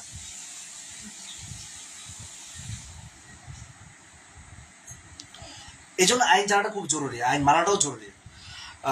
থ্যাংক ইউ অ্যাডভোকেট মায়ামি লতা আফুকে, তিনি একটা ভালো কথা বলেছেন। আসলে আমরা অনেকে আসলে জানি না আসলে এই জিনিসগুলো। আইনকে আমরা যত সুন্দরভাবে জানবো বা বুঝবো, বা এটা আমি যেই প্রফেশনাল কাজই করি না কিন্তু আমাকে আইনটা আগে জানতে হবে, তাহলে আমি কাজটা সহজ হবে। এই জন্য প্রত্যেক কার ড্রাইভার পরিচালক যারা আছেন, যারা প্রশিক্ষণ দিচ্ছেন, তাদেরকে অবশ্যই এই ব্যাপারে কোর্স করতে হবে, প্রশিক্ষণ নিতে হবে, খুব ভালোভাবে প্রশিক্ষণ নিতে হবে। আদাবাদি আমি গাড়ি চালাইতে জানলেই হবে না, গাড়ি চালানোর পিছনে আমাকে রোড পলিসি জানতে হবে, কোন রোডে আমি কোন গাড়িটা আমি চালাইতে পারবো, কোন রোডে আমি চালাতে পারবো না, কিভাবে চালাবো, এগুলো আমার জানা খুবই জরুরি দরকার। এবং কি অবস্থা আমাকে গাড়ি চালাইতে হবে, এগুলো আমার খুবই এটা আমাকে আমার জানা অত্যন্ত খুবই জরুরি। তাহলে আমাদের রোড অ্যাক্সিডেন্ট আমরা অনেক কমাইতে পারবো। শুধু রোড ট্রাফিক দিয়ে, রুলস রেগুলেশন দিয়ে, আইন দিয়ে আমি আমার এই রোড অ্যাক্সিডেন্ট কমাতে পারবো না। রোড অ্যাক্সিডেন্ট কমানোর জন্য সবাইকে এগিয়ে আসতে হবে। এই জন্য আমি এই আজকের লেসনের সাথে আমি সকল যারা দূর দূরান্তে গাড়ি নিয়ে গমন করতেছেন সকলের সুস্থতা কামনা করি। আল্লাহ সবাইকে যেন নিরাপদ বাড়ি পৌঁছানো তৌফিক দিয়ে দেন, এবং আমাদেরকে আইন বুঝে, গাড়ির নিয়মকানুন, রুলস নিয়মকানুন বুঝে যেন আমরা গাড়ি চালাতে পারি, সে আল্লাহ তৌফিক দান করেন। আল্লাহ আমাদের সবাইকে সুস্থ রাখেন। বাংলাদেশের যেখান থেকেই আমার লাইভকে দেখছেন সবাইকে আমি সবার জন্য দোয়া করি, আল্লাহ যেন আমাদের সবাইকে সুস্থ রাখেন, নিরাপদ রাখেন। আমরা বাহিরে কর্মসংস্থানে যারা যাচ্ছি সবাইকে আল্লাহ যেন নিরাপদ রাখেন, সর্বাবস্থায় আমরা যেন নিরাপদে আমাদের জীবন জীবিকা নির্বাহ করতে পারি, এবং বাসা নিরাপদে আমার পরিবারের কাছে ফিরে যেতে পারি। সবাইকে এইভাবে আল্লাহ আমাদেরকে সবাইকে সহযোগিতা করেন। আর সাথে সারা পৃথিবীতে একটা শান্তির রাষ্ট্র কায়েম যেন হয়, একটা সারা বিশ্বের জন্য মুসলমান যেখানে আছেন সবাইকে আল্লাহ শান্তিতে রাখেন, সমস্ত বিপদ আপদ থেকে হেফাজত করেন, এবং বিশ্বের সমস্ত ওয়ার্ল্ডের মধ্যে যেন একটা ওয়ার্ল্ড কমিউনিটি সৃষ্টি হয়, একটা বিশ্ব শান্তি ধর্মী একটা কমিউনিটির সৃষ্টি হয়। আল্লাহ সবাইকে ত্রাস থেকে আমাদেরকে হেফাজত করেন, আল্লাহর কাছে এই দোয়া করি। আজকের মতো এখানেই শেষ। আল্লাহ হাফেজ, পরবর্তী ক্লাসে আবার দেখা হবে ইনশাআল্লাহ। আসসালামু আলাইকুম ওয়া রাহমাতুল্লাহি ওয়া বারাকাতুহু।